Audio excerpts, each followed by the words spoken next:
High and hello, myself Animan Roy and welcome to AR physics. আজকে আমরা করবো হচ্ছে ক্লাস 12 এর দ্বিতীয় চ্যাপ্টার। চ্যাপ্টারের নাম কি? চ্যাপ্টারের নাম হচ্ছে তড়িৎ ক্ষেত্র বা ইংলিশে বললে ইলেকট্রিক ফিল্ড। ওকে, সো আজকে হচ্ছে সেটার প্রথম পার্ট, কিছু বেসিক জিনিস সম্পর্কে আমরা দেখবো। সো শুরু করা যায়, রাইট? তো সবার প্রথমে আজকে আমাদের টপিক হচ্ছে কুলম্বের সূত্র। কুলম্বের সূত্র সম্পর্কে তোমরা হয়তো অনেকেই অলরেডি জানো। তো কুলম্বের সূত্রতে কি বলে? কুলম্বের সূত্র আমাদেরকে বলে, আমরা যদি দুটো বিন্দু আধানকে নিই, একটা নিলাম Q1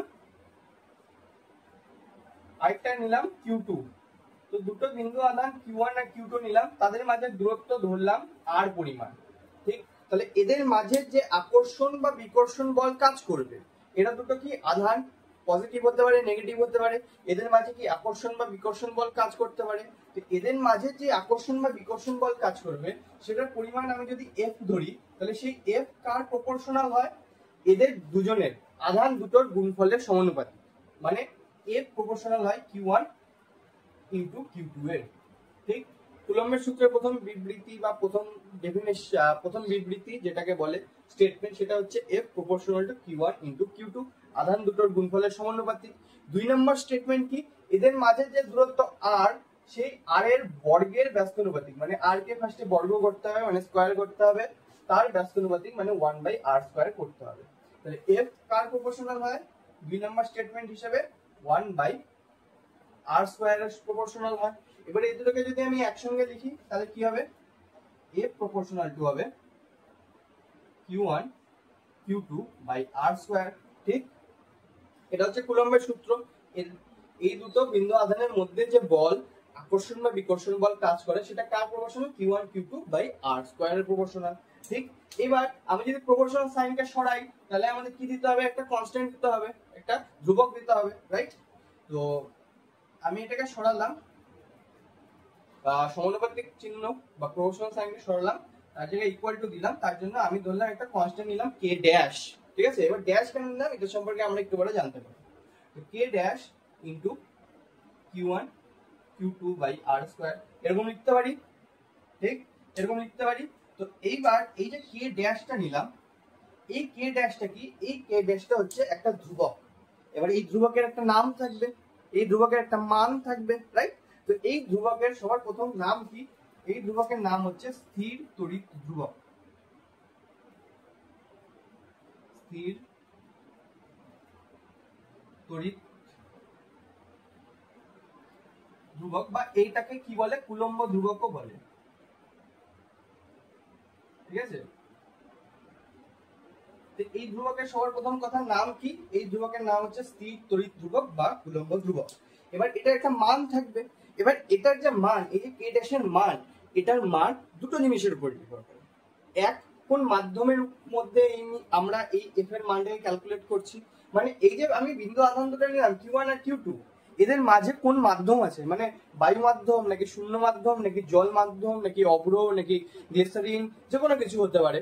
ঠিক, তো এই দুটো জিনিসকে আমরা কোন মাধ্যমের মধ্যে রেখেছি, ঠিক আছে, সেই মাধ্যমের উপর নির্ভর করে। তাহলে K ড্যাশের মান সবার প্রথমে কিসের উপর নির্ভর করে? মাধ্যমের উপরে বা মাধ্যমের প্রকৃতির উপরে।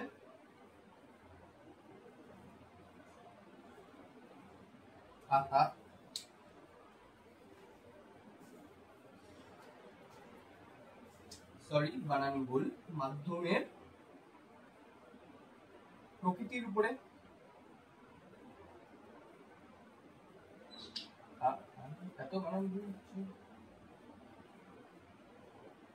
মাধ্যমের প্রকৃতির উপর নির্ভর করে। এটা হচ্ছে 1 নম্বর পয়েন্ট। 2 নম্বর কি? 2 নম্বর, এটা নির্ভর করে আমরা কোন একক পদ্ধতিতে এটার ভ্যালু বের করব, মানে সিজিএস এ আমরা বের করতে পারি, এসআই তে বের করতে পারি, ঠিক, আবার এফপিএস এ বের করতে পারি, অন্য কোনো একক সিস্টেমে আমরা বের করতে পারি। তাহলে তার উপরে নির্ভর করে, মানে একক পদ্ধতির উপরে।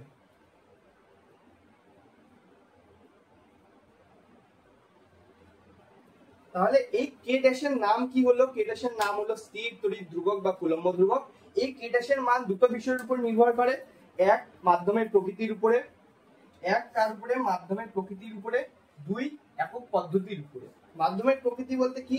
এই দুটো যে বিন্দু আধান নিলাম, এদের মাঝে কোন মাধ্যম আছে, কোন মিডিয়ামের মধ্যে, মানে বায়ু মাধ্যমের মধ্যে হতে পারে, শূন্য মাধ্যমে হতে পারে, ঠিক, আবার কি জলের মধ্যে হতে পারে, গ্লিসারিনের মধ্যে হতে পারে, অভ্রের মধ্যে, এরকম এক্সেট্রা যে কোনো কি হতে পারে মাধ্যমের মধ্যে হতে পারে।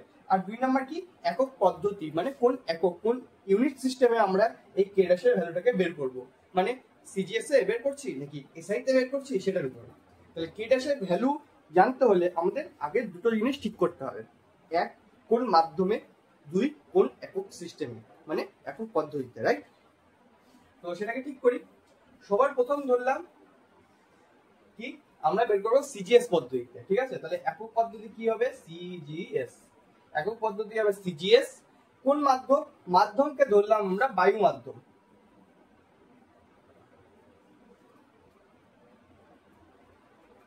ঠিক আছে? বা আরো যদি স্পেসিফিক ভাবে বলা যায় তাহলে এই মাধ্যমটা হয় শূন্য মাধ্যম, ঠিক আছে? তো আমরা এখানে বলবো বায়ু মাধ্যম বা শূন্য মাধ্যম, কারণ শূন্য মাধ্যম আর বায়ু মাধ্যমের মধ্যে ডিফারেন্স খুবই নেগলিজেবল, তো আমরা দুটোকে প্রায় সমান ধরতে পারি।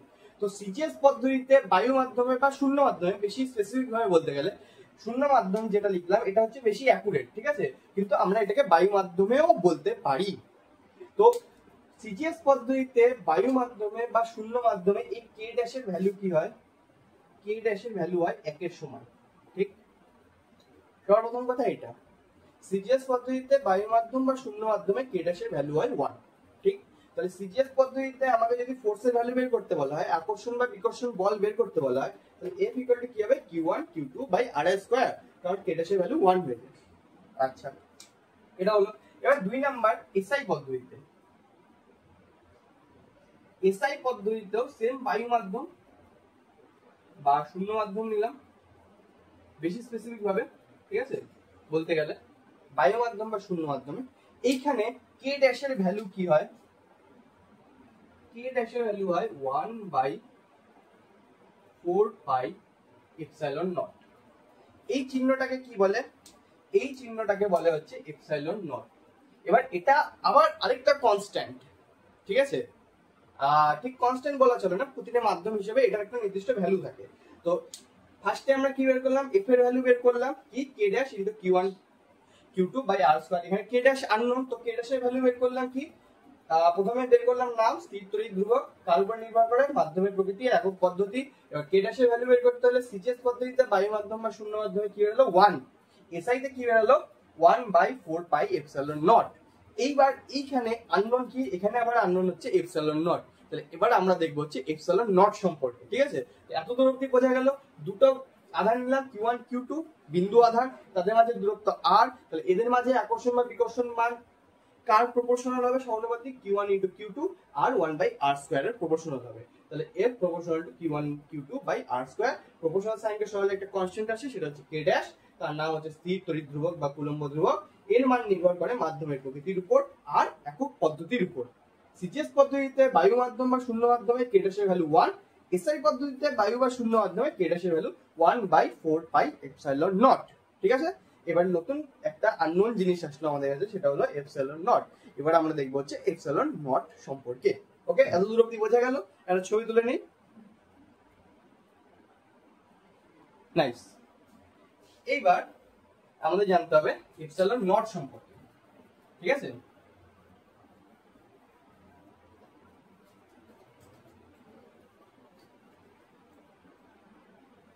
তো আমাদের সবার প্রথম ইকুয়েশন কি ছিল? আমাদের সবার প্রথম ইকুয়েশন ছিল F equal to K dash Q1 Q2 by R square. এবার এসআই পদ্ধতিতে যদি আমরা করি, এসআই পদ্ধতিতে K ড্যাশের ভ্যালু আমি কি বসাবো?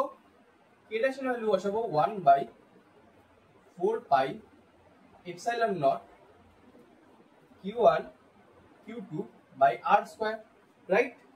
তো এইখান থেকে আমরা কি বলতে পারি যে এপসাইলন একটা আননোন। এবার এই এপসাইলনের ভ্যালু আমরা এই ইকুয়েশন থেকে বের করতে পারি। এপসাইলন কে এদিকে নিয়ে আসলাম, এফ কে এদিকে নিচে নিয়ে আসলাম, তাহলে এপসাইলন নট ইকুয়াল টু কি বেরাবে?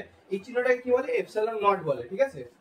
তো 1/4 pi into Q1 Q2 R square into F। এফটাকে নিচে নিয়ে আসলাম, এপসাইলনকে উপরে নিয়ে গেলাম। তো এইখান থেকে আমরা কি বের করতে পারি? এপসাইলন নট এর ভ্যালু বের করতে পারি, ঠিক আছে? তো সবার প্রথম কথা, এপসাইলন নট কি জিনিস? এপসাইলন নটের একটা নাম থাকবে। তো এই এপসাইলন নটের নাম হচ্ছে তড়িৎ ভেদ্যতা বা পারমিটিভিটি, ঠিক আছে? কি বলে, এটাকে বলে এপসাইলন নট কে বলে হচ্ছে তড়িৎ ভেদ্যতা।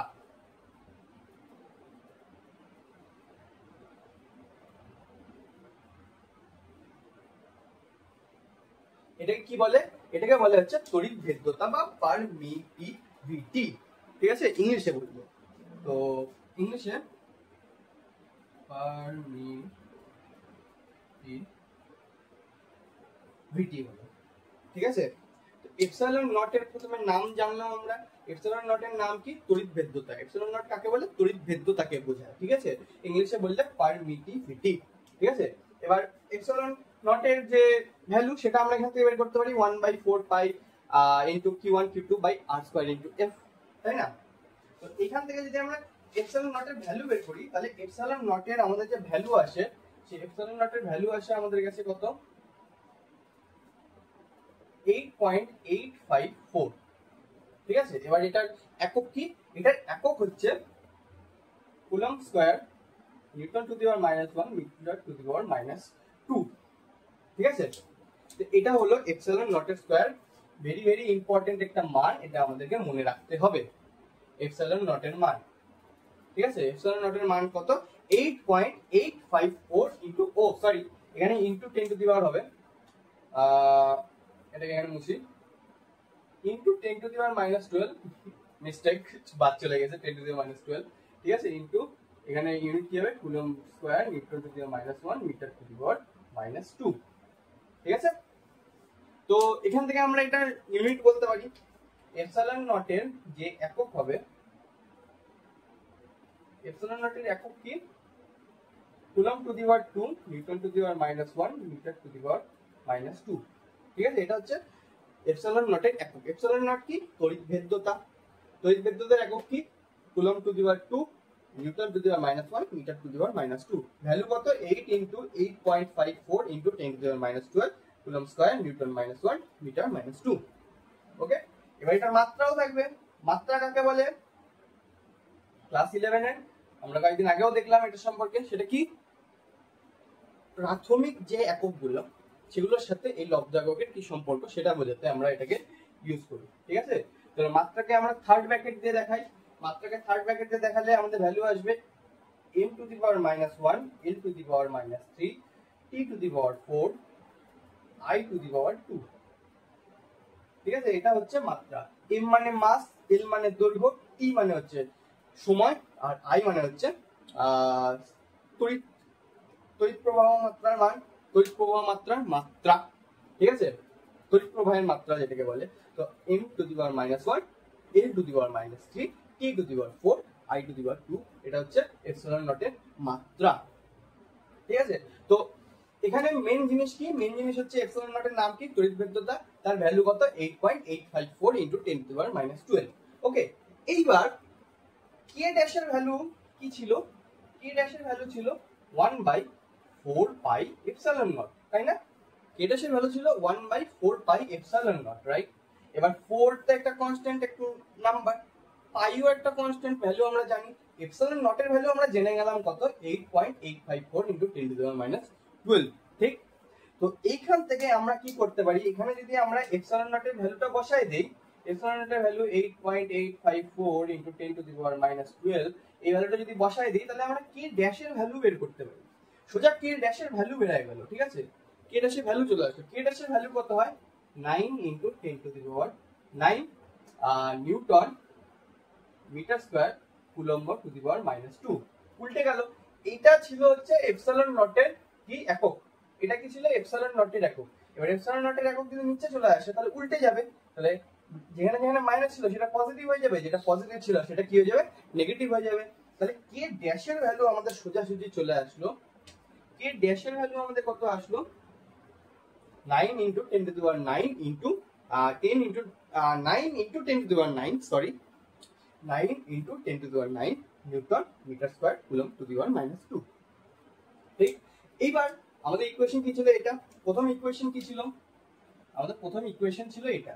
এখানে যদি আমি এই ভ্যালুটা বসাই দিই, তাহলে আমি সোজাসুজি f এর মান বের করতে পারবো। সেটা হবে 9 into 10 to the power 9 into Q1 Q2 by R square. এবার বিন্দু আধানের পরিমাণ আমি কত নিব সেটা আমি নিজে ডিসাইড করব। ডিস্টেন্স আমি কত নিব তাদের মাঝে সেটা আমি নিজে ডিসাইড করব। তারপর আমি যদি এই ভ্যালুটা এই ইকুয়েশনটা বসাই দিই তাহলে আমি কি বের করতে পারবো, ফোর্স, যে আকর্ষণ বা বিকর্ষণ বল কাজ করবে তার ভ্যালু, তাই না? আকর্ষণ বা বিকর্ষণ বল যেটা কাজ করবে তার ভ্যালু। তো প্রথমে কি বের করছিলাম, F ইকুয়াল টু কি হয় k ড্যাশ, আগের পেজে কি বের করলাম, F equal to k dash q1 q2 by r square. k dash unknown, k dash কি স্থির তড়িৎ ধ্রুবক, তার ভ্যালু কি কি জিনিসের উপর নির্ভর করে, এক একক পদ্ধতি, দুই মাধ্যম। একক পদ্ধতি যদি সিজিএস হয় আর মাধ্যম যদি বায়ু মাধ্যম বা শূন্য মাধ্যম হয় তাহলে k ড্যাশের ভ্যালু সোজা 1 হয়ে যায়, তাহলে ধরার দরকার নেই, ঠিক। দুই এসআই তে যদি হয় আর যদি বায়ু মাধ্যম বা শূন্য মাধ্যম থাকে তাহলে k ড্যাশের ভ্যালু কত হয়, k ড্যাশের ভ্যালু হয় আমাদের হচ্ছে 1/4 পাই এপসিলন নট, ঠিক। এবার এখানে আমাদের নতুন আননোন আসলে এপসিলন নট, এপসিলন নট কে আমরা লিখতে পারি, এপসিলন কে এদিকে নিয়ে গেলাম, এফ কে নিচে নিয়ে আসলাম, তাহলে 1/4 pi into q1 q2 by r square into f, ঠিক। এই এপসিলন নট কে কি বলে, তড়িৎ ভেদ্যতা বলে, বা ইংলিশে বললে পারমিটিভিটি, ঠিক। এবার এপসিলন নট এর ভ্যালু কি হয়, এপসিলন নট এর ভ্যালু হয় 8.854 ইনটু 10 টু দি পাওয়ার -12। একক কি হয়, coulomb square, newton to the power -1, metre to the power -2। মাত্রা কি হয়, m-1, m to the power -1, l to the power -3, t to the power 4, i to the power 2, ঠিক। এবার k dash equal to আমি একটু আগে বের করলাম 1/4 পাই এপসিলন নট। এবার এপসিলন নট এর ভ্যালু তো আমি জানি, তাহলে সেই ভ্যালুটা যদি আমি বসাই দেই তাহলে k ড্যাশের ভ্যালু চলে আসবে। k ড্যাশের ভ্যালু আসলো 9 into 10 to the power 9 metre newton into metre square into coulomb to the power -2, ঠিক। তাহলে এবার k ড্যাশের ভ্যালুটা যদি আমি এই ইকুয়েশনে বসাই দেই k ড্যাশের জায়গায়, তাহলে আমাদের f ফোর্স ইকুয়াল টু কি আসলো 9 into 10 to the power 9 into q1 q2 by r square. এবার আমি বিন্দু আধান বলতে কত পরিমাণ আধান নিব সেটা আমি নিজে ডিসাইড করব, ডিসটেন্স কত নিব সেটা আমি নিজে ডিসাইড করব। এবার সেই এই ইকুয়েশনে যদি সেই মানগুলো বসাই দিই তাহলে আমাদের ফোর্সের ভ্যালু চলে আসবে, কতটা আকর্ষণ করছে বা কতটা বিকর্ষণ, তাই না? এবার ফোর্সের ভ্যালু কিসে আসবে, ফোর্সের ভ্যালু নিউটনে আসবে বা ডাইনে আসবে, এসআই তে করলে নিউটনে আসবে, সিজিএস এ করলে ডাইনে আসবে, রাইট। তো এই হলো কি এপসিলন নট এর ব্যাপার, ঠিক। তো এতদূর অবধি বোঝা গেল, ছবি তুলে নিয়ে একটা আরো আছে কথা এর, সেটা সম্পর্কে আমরা দেখব, ওকে। তো আশা করি এতদূর অবধি বোঝা গেল, তাই না?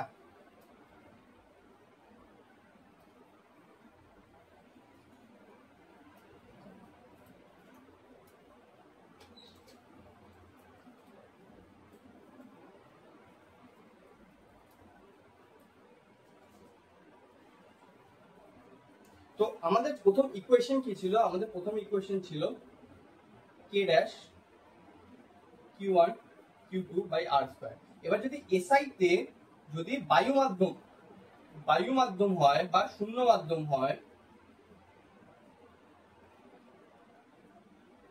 বায়ু মাধ্যম বা শূন্য মাধ্যম যদি হয় তাহলে k ড্যাশের ভ্যালু হয় 1/4 পাই এপসিলন নট, ঠিক। এবার সবসময় তো বায়ু মাধ্যম হবে না, সবসময় শূন্য মাধ্যম হবে না, কারণ দুটো বিন্দু আধানের মাঝে আমি অন্য কোনো মাধ্যম নিয়েও আমি এক্সপেরিমেন্ট করতে পারি বা ক্যালকুলেশন করতে পারি, যাই করি, ঠিক। এদের মাঝে শূন্য মাধ্যম না দিয়ে আমি অন্য কোনো একটা মাধ্যম দিলাম, তাহলে সেই ক্ষেত্রে তো এই ভ্যালুটা হবে না। সেই ক্ষেত্রে কি ভ্যালু হবে, সেই ক্ষেত্রে অন্য কোনো মাধ্যম, অন্য মাধ্যমের ক্ষেত্রে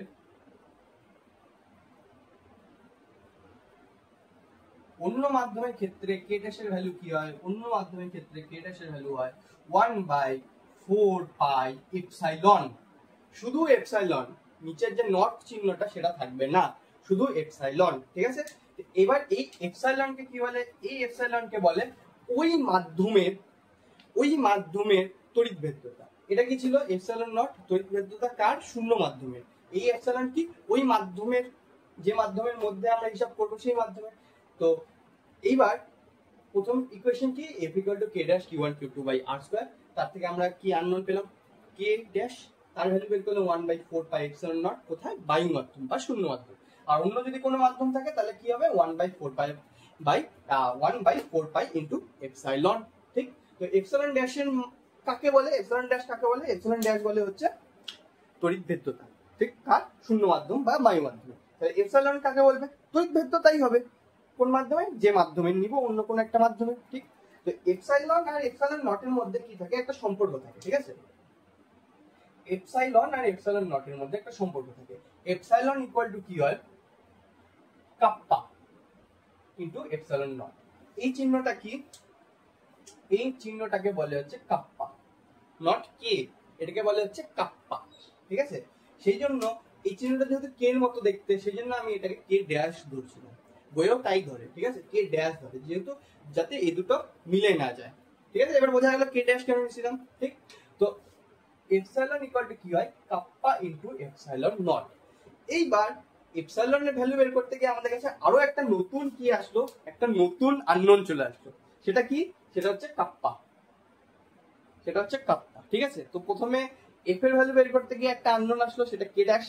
কে ড্যাশ কে জানতে গিয়ে আমাদের কাছে আননোন আসলো এপসাইলন নট। এবার এপসাইলন নট যদি বাই মাধ্যমে হয়, অন্য মাধ্যম হলে এপসাইলন। এবার এই এপসাইলন কে জানতে হলে আমাদের আরো একটা আননোন আসলো, সেটা হচ্ছে কাপ্পা।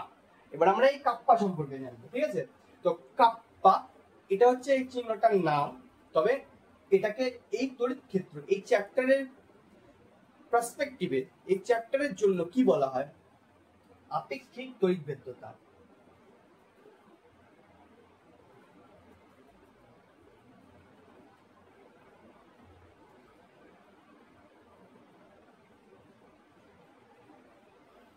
বা কি বলা হয়, পরাবৈদ্যুতিক ধ্রুবক, পরাবৈদ্যুতিক ধ্রুবক।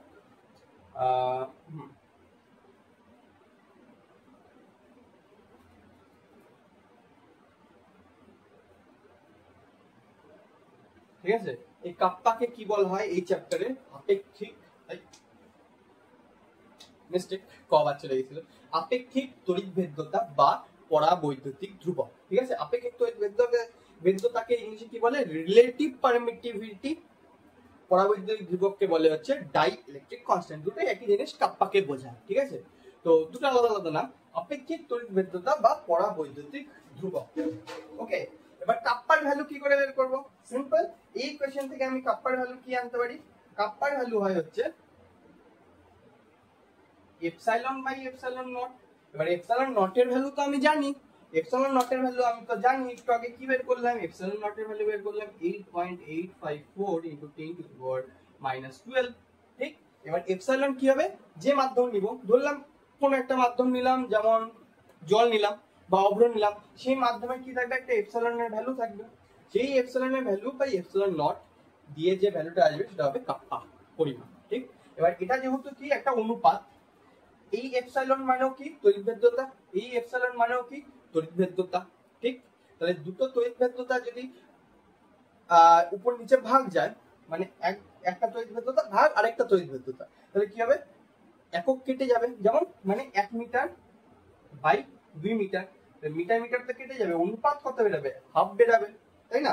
এটা কি হচ্ছে, একটা অনুপাত হচ্ছে, সেই জন্য কাপ্পার কি হয়, কাপ্পার কোন রকম ইউনিট থাকে না, কারণ এটা এককহীন হয়, কারণ এটার একক উপরেও যা একক হবে নিচেও তাই একক হবে, দুটো কি হবে, কেটে যাবে। ঠিক, তাহলে কাপ্পা কি হয়, কাপ্পা হয় হচ্ছে এককহীন, এককবিহীন। ঠিক আছে, তো এটা হলো আপেক্ষিক তড়িৎভেদ্যতা বা পরাবৈদ্যুতিক ধ্রুবক। ঠিক, ডাই ইলেকট্রিক কনস্ট্যান্ট কাপ্পা, কাপ্পার ভ্যালু কি হয়, epsilon by epsilon naught. Epsilon কি, যে মাধ্যম নিব সেই মাধ্যমের কি বলে তড়িৎভেদ্যতা, আর এপসাইলন নট হচ্ছে শূন্য মাধ্যম বা বায়ু মাধ্যমের তড়িৎভেদ্যতা। ঠিক আছে, তো এটা হলো কি, এটা হলো আপেক্ষিক তড়িৎভেদ্যতা বা পরাবৈদ্যুতিক ধ্রুবকের ভ্যালু। একটা উদাহরণ নেই, ঠিক আছে, যেটা সম্পর্কে ভাবলাম, সেটা হচ্ছে ধরলাম এদের মাঝে যে মাধ্যমটা আছে সেটা হচ্ছে অভ্র, অভ্র মাধ্যম। ঠিক আছে, অভ্রর পরাবৈদ্যুতিক ধ্রুবক কি এর কাপ্পার ভ্যালু কত হয়, 5.4 হয়। ঠিক আছে, 5.4 হয়। তাহলে এখানে যদি আমি এই ভ্যালুটাকে বসাই, এখান থেকে নিয়ে এসে, তাহলে 5.4 ইকুয়াল টু আমি কি লিখতে পারি, অভ্রের অভ্রের কি লিখলাম, এখানে লিখলাম অভ্রের এপসাইলন বাই শূন্য মাধ্যমের এপসাইলন, যেটা এপসাইলন নট হয়। ঠিক, তাহলে এখান থেকে আমি অভ্রের এপসাইলনের ভ্যালু বের করতে পারবো, এই ইকুয়েশন থেকে অভ্রের যে এপসাইলন থাকে সেটা বের করতে পারবো, মানে তড়িৎভেদ্যতা। তাহলে এই ইকুয়েশন থেকে বা এই জিনিসটাকে আমি এখানে লিখি। ঠিক আছে, অভ্রের যদি কাপ্পার ভ্যালু 5.4 হয়, তাহলে 5.4 ইজ ইকুয়াল টু অফের এপসাইলন বাই এপসাইলন নট। ঠিক, এখান থেকে আমি কি বের করতে পারি, এখান থেকে বের করতে পারি আমি অফের এপসাইলন, সেটা কি হবে 5.4 ইন্টু এপসাইলন নট, তার মানে কি হবে 5.4 ইন্টু 8.854 ইন্টু কি হবে 10 টু দি পাওয়ার -12। এটাই কি হবে, এটা হবে মাধ্যমটা যদি অভ্র হয় তাহলে সেই ক্ষেত্রে এপসাইলনের ভ্যালু। তো এই এপসাইলনের ভ্যালুকে আমি কোথায় বসাবো, কোথায় বসাবো, এইখানে, এখানে। কারণ অন্য কোনো মাধ্যম, কোন মাধ্যম, অভ্র মাধ্যম, সেই অভ্র মাধ্যমে কে ড্যাশের ভ্যালু কত হয় 1/4 পাই এপসাইলন। এপসাইলনের ভ্যালু কোথা থেকে বেরালো, এপসাইলনের ভ্যালু বেরালো kappa equal to epsilon by epsilon naught, তাহলে epsilon equal to kappa into epsilon. এটা তাহলে কাপ্পার ভ্যালু যদি 5.4 হয় তাহলে এপসাইলনের ভ্যালু হচ্ছে 8.854 ইনটু 10 টু দি পাওয়ার -12, তাহলে 5.4 into 8.854 into 10 to the power -12। সেই ভ্যালুটা যদি আমি এখানে বসাই কে ড্যাশের জায়গায়, তাহলে এখানে যা ইকুয়েশন আসবে, যা ভ্যালু আসবে সেটা গিয়ে এখানে বসাবো, তাহলে আমাদের ফোর্সের ভ্যালু চলে আসলো। ঠিক, তো এই হলো কি পরাবৈদ্যুতিক ধ্রুবক বা আপেক্ষিক তড়িৎভেদ্যতা। ওকে, আশা করি এই জিনিসটা বোঝা গেল। একটা ছবি তুলে নিই এই পেজেরও। সো এই হলো কি আপেক্ষিক তড়িৎভেদ্যতা বা পরাবৈদ্যুতিক ধ্রুবক। ওকে, সো আমরা কি কি জিনিস সম্পর্কে দেখলাম, কুলম্বের সূত্র দিয়ে শুরু করলাম। কুলম্বের সূত্র ইকুয়াল টু কুলম্বের সূত্র প্রপোর্শনাল কি হয় q1 q2 by r square. Proportional সাইনকে সরালে কে ড্যাশ আসে, কে ড্যাশ কি স্থির তড়িৎ ধ্রুবক। ঠিক, স্থির তড়িৎ ধ্রুবকের মান কত, শূন্য বা বায়ু মাধ্যমে এসআই তে 1/4 পাই এপসাইলন নট, যদি সিজিএস হয় তাহলে 1 হয়ে গেল। এবার যদি অন্য কোনো মাধ্যম থাকে তাহলে কি হবে, কে dash equal to 1/4 pi epsilon. Epsilon মানে কি হয় আবার kappa into epsilon not. Kappa কি আপেক্ষিক তড়িৎভেদ্যতা বা পরাবৈদ্যুতিক ধ্রুবক। ঠিক, তাহলে এখান থেকে কি আসলো, কুলম্বের সূত্র, স্থির তড়িৎ ধ্রুবক, তড়িৎভেদ্যতা, আপেক্ষিক তড়িৎভেদ্যতা, কাপ্পা মানে আপেক্ষিক তড়িৎভেদ্যতা বা পরাবৈদ্যুতিক ধ্রুবক। ওকে, তো আশা করি এতদূর অবধি বোঝা গেল, রাইট?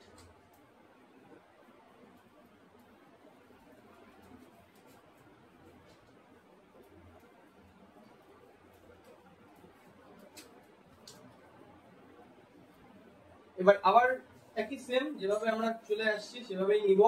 কি এফ যে ফর্মুলা ছিল সেটা কি, F equal to K dash into q1 q2 by r square.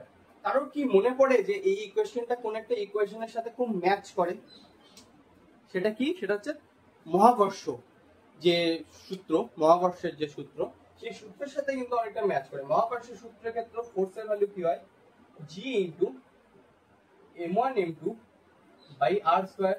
যেখানে g কি মহাকর্ষীয় ধ্রুবক, m1 কি, m2 কি, এগুলো হচ্ছে ভর, আর r স্কয়ার কি তাদের মাঝে দূরত্বের বর্গ। ঠিক, তাদের মাঝে যে ফোর্স কাজ করবে সেটা হচ্ছে f। দুটো সূত্রের মধ্যে অনেকটা সিমিলারিটি আছে, অনেকটা কি প্রায় একই রকম। f ইকুয়াল টু এখানে f, এখানেও f, এখানে k ড্যাশ একটা ধ্রুবক, এখানে g একটা ধ্রুবক, এখানে q1 q2 এর জায়গায় আছে এখানে ভর m1 m2, এখানে r ড্যাশ r স্কয়ারের জায়গাতে এখানে r স্কয়ারই আছে। এই দুটো জিনিস, এটা হচ্ছে কি কুলম্বের সূত্র, এটা হচ্ছে মহাকর্ষ বলের সূত্র। ঠিক, এই দুটো ইকুয়েশন কি সিমিলার টাইপের। ঠিক আছে, এদের মধ্যে কিছু সাদৃশ্য থাকে, কিছু বৈসাদৃশ্য থাকে, মানে কিছুটা কিছু জিনিস সেম থাকে, কিছু জিনিস আলাদা থাকে। সবার প্রথম সেম জিনিস কি, এই দুটো ফোর্সই কি হয়, দূরত্বের বর্গের ব্যস্তানুপাতিক হয়। দুটো ফোর্সই কি হয়, দূরত্বের বর্গের ব্যস্তানুপাতিক হয়। ঠিক, দুই নম্বর মিল কি এদের মাঝে, এদের মাঝে দুই নম্বর মিল হচ্ছে এরা দুটো কি হয়, কনজারভেটিভ ফোর্স হয়। ঠিক আছে, কনজারভেটিভ ফোর্স। এবার কনজারভেটিভ ফোর্স যদি মনে না পড়ে তাহলে 11 এর জিনিস পড়তে হবে। ঠিক আছে, তো কনজারভেটিভ ফোর্স কাকে বলে, যেই ক্ষেত্রে, যেই ফোর্সটা করার ক্ষেত্রে কি কৃতকার্য পথের উপর নির্ভর করে না। ঠিক আছে, এবার কৃতকার্য দু রকমের হয়, একটা কি পথের উপর নির্ভর করে, একটা পাথ ডিপেন্ডেন্ট, একটা পাথ ইন্ডিপেন্ডেন্ট। ঠিক, একটা পথের উপর নির্ভর করে, একটা পথের উপর নির্ভর করে না। তো সেগুলা মনে করতে হলে তো 11 দেখতে হবে। ঠিক আছে, আর যদি মনে পড়ে তাহলে খুব ভালো কথা। তো কি প্রথম জিনিস, প্রথম মিল কি, দূরত্বের বর্গের ব্যস্তানুপাতিক হয় দুটোই। দুই নম্বর মিল কি, দুই নম্বর মিল হচ্ছে দুটোই হচ্ছে কনজারভেটিভ ফোর্স। ঠিক, তিন নম্বর কি, তিন নম্বর আর কি মিল আছে এদের মাঝে, আই থিঙ্ক, আর হ্যাঁ আরেকটা মিল, দুটো ফোর্সই কি শূন্যস্থানে কাজ করে। ঠিক, q1 q2, এখানে যদি আমি নেই q1 আর q2, এদের মাঝে যদি শূন্যস্থান থাকে তাহলেও এই ফোর্স কাজ করবে। আবার এই আকর্ষণ বল কি কাজ করে, সরি আকর্ষণ না তো মহাকর্ষ বল কি শূন্যস্থান থাকলে কাজ করবে। মানে দুটো ফোর্সই তড়িৎ, এই কুলম্বের সূত্রের যে ফোর্স আর মহাকর্ষ বলের যে ফোর্স, দুটোর ক্ষেত্রেই যে কি ফোর্সটা কাজ করবে, বল আকর্ষণ বা বিকর্ষণ বল, সেটা কি শূন্যস্থানে কাজ করতে পারে। 2 নাম্বার সরলরেখা বরাবর কাজ করে, ঠিক, এই ফোর্সটা কি সরলরেখা বরাবর কাজ করে, এই ফোর্সটা কি সরলরেখা বরাবর কাজ করে। তো এইগুলো কি, এগুলো হচ্ছে এই দুটো সমীকরণের মাঝে সাদৃশ্য, ঠিক আছে, সাদৃশ্য বা সিমিলারিটি বা মিল যেগুলো, ঠিক আছে। এবার এদের মাঝে কিছু বৈসাদৃশ্য আছে, মানে কিছু অমিলও আছে। যেমন এই ফোর্সটা কি হয়, আকর্ষণও হতে পারে বিকর্ষণও হতে পারে, ডিপেন্ড করে কার উপর, Q1 আর Q2 এর আধানের টাইপের উপর, পজিটিভ আধান নাকি নেগেটিভ।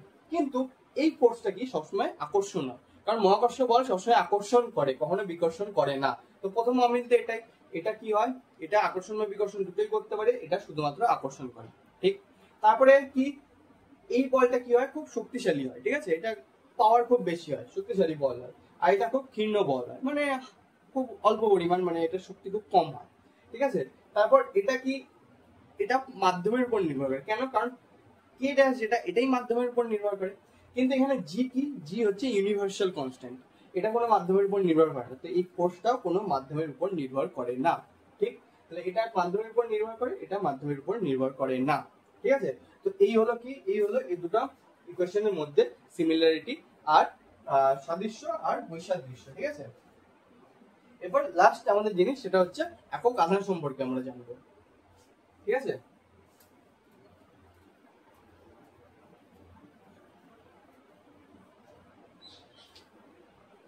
ইকুয়েশন কি ছিল, F ইকুয়াল টু, আমি সিজিএস এ লিখছি এবার, ঠিক আছে, সিজিএস F ইকুয়াল টু তাহলে কি হবে, Q1 Q2 by R square বায়ু মাধ্যমে,